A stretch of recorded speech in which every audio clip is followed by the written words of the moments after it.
Partie de l'entreprise O1 Audio. Jean, bonsoir. Moi, je vais déjà vous poser une question. Est-ce que tu te souviens de la dernière fois où tu as eu des émotions, des frissons en écoutant de la musique? Oui. En fait, à cette question, souvent les gens savent pas. Et tu vois, toi-même, t'as dû réfléchir. La musique, elle est partout. Elle est partout. C'est devenu un produit consommable. Et nous, on est parti de cet état d'esprit en se disant, il faut qu'on revienne à la musique et pas à la consommation de la musique. 5 critères principaux qui étaient un bon son, ça c'était la première chose que les gens attendent d'un système audio. La deuxième chose, c'était une facilité d'utilisation, un beau design, ce qui n'est pas le cas de notre prototype. Effectivement, on va en parler, ce n'est qu'un prototype. Et puis il fallait que le produit soit mobile, donc peu encombrant, idéalement connecté, multi-room. En général, le smartphone c'est vraiment trop limitant en termes de qualité, donc généralement tu vas utiliser Une petite enceinte Bluetooth. ton smartphone avec une enceinte Bluetooth. Alors déjà, la grosse différence, ça va être la qualité du son. L'enceinte, quand elle est en mobilité, elle stocke elle-même, c'est un NAS en fait, un NAS mobile. Donc elle stocke elle-même sa musique. Donc à partir de là, tu mets les fichiers dans la qualité que tu souhaites et effectivement, on recommande au moins du WAV, ou du FLAC. Et puis que tout a été optimisé pour une qualité de son ultime. Mais au-delà de ça, effectivement, c'est un objet connecté. C'est un objet connecté, donc il y a un ordinateur intégré dans l'enceinte. Et à partir du moment où il y a un ordinateur, il y a de l'intelligence potentielle. Donc cette enceinte, elle va inclure des expériences. Donc par exemple, elle peut mesurer ton rythme cardiaque et te délivrer une playlist en fonction de ton rythme cardiaque. Elle peut reconnaître l'endroit où elle se trouve dans la maison et te mettre la playlist adaptée.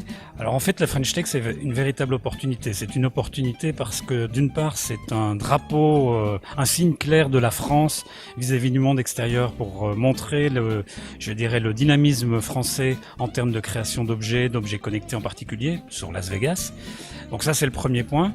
Et le gros intérêt, c'est qu'il y a des antennes locales comme Aix-Marseille French Tech qui permettent justement de fédérer toutes les petites entreprises comme la mienne. Donc nous, au CES, en fait, on va montrer notre nouveau design qui est un design signé Sacha Lakik, qui est un très grand designer. Et donc c'est une vitrine pour des startups comme les miennes qui ne sommes encore que au cas du prototype. Donc même à Las Vegas, ce sera toujours un prototype, mais c'est une première étape de visibilité vis-à-vis de la presse, vis-à-vis des investisseurs et vis-à-vis du grand public. Si jamais vous gagnez au casino à Las Vegas, il n'y aura peut-être plus besoin de crowdfunding. Alors si jamais je gagne, a priori je suis pas trop joueur, donc je préfère croire en moi que croire au hasard. Et me voilà maintenant avec Simon de l'entreprise Kista. On a Partie de l'entreprise O1 Audio. Jean, bonsoir. Moi je vais déjà vous poser une question. Est-ce que tu te souviens de la dernière fois où tu as eu des émotions, des frissons en écoutant de la musique? Oui. En fait, à cette question, souvent les gens savent pas. Et tu vois, toi-même, t'as dû réfléchir. La musique, elle est partout. Elle est partout. C'est devenu un produit consommable. Et nous, on est parti de cet état d'esprit en se disant, il faut qu'on revienne à la musique et pas à la consommation de la musique. 5 critères principaux qui étaient un bon son, ça c'était la première chose que les gens attendent d'un système audio. La deuxième chose, c'était une facilité d'utilisation, un beau design, ce qui n'est pas le cas de notre prototype. Effectivement, on va en parler, ce n'est qu'un prototype. Et puis il fallait que le produit soit mobile, donc peu encombrant, idéalement connecté, multi-room. En général, le smartphone c'est vraiment trop limitant en termes de qualité, donc généralement tu vas utiliser Une petite enceinte Bluetooth. ton smartphone avec une enceinte Bluetooth. Alors déjà, la grosse différence, ça va être la qualité du son. L'enceinte, quand elle est en mobilité, elle stocke elle-même, c'est un NAS en fait, un NAS mobile. Donc elle stocke elle-même sa musique. Donc à partir de là, tu mets les fichiers dans la qualité que tu souhaites et effectivement, on recommande au moins du WAV, ou du FLAC.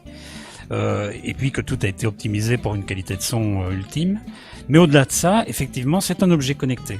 C'est un objet connecté, donc il y a un ordinateur intégré dans l'enceinte. Et à partir du moment où il y a un ordinateur, il y a de l'intelligence potentielle. Donc cette enceinte, elle va inclure des expériences. Donc par exemple, elle peut mesurer ton rythme cardiaque et te délivrer une playlist en fonction de ton rythme cardiaque. Elle peut reconnaître l'endroit où elle se trouve dans la maison et te mettre la playlist adaptée. Alors en fait, la French Tech, c'est une véritable opportunité. C'est une opportunité parce que d'une part, c'est un drapeau, un signe clair de la France vis-à-vis du monde extérieur pour montrer je dirais, le dynamisme français en termes de création d'objets connectés en particulier, sur Las Vegas. Donc ça, c'est le premier point. Et le gros intérêt, c'est qu'il y a des antennes locales, comme Aix-Marseille French Tech, qui permettent justement de fédérer toutes les petites entreprises comme la mienne. Donc nous, au CES, en fait, on va montrer notre nouveau design, qui est un design signé Sacha Lakik, qui est un très grand designer. Et donc c'est une vitrine pour des startups comme les miennes qui ne sommes encore que au cas du prototype. Donc même à Las Vegas, ce sera toujours un prototype, mais c'est une première étape de visibilité vis-à-vis de la presse, vis-à-vis des investisseurs et vis-à-vis du grand public. Si jamais vous gagnez au casino à Las Vegas, il y aura peut-être plus besoin de crowdfunding. Alors si jamais je gagne, a priori je suis pas trop joueur, donc je préfère croire en moi que croire au hasard.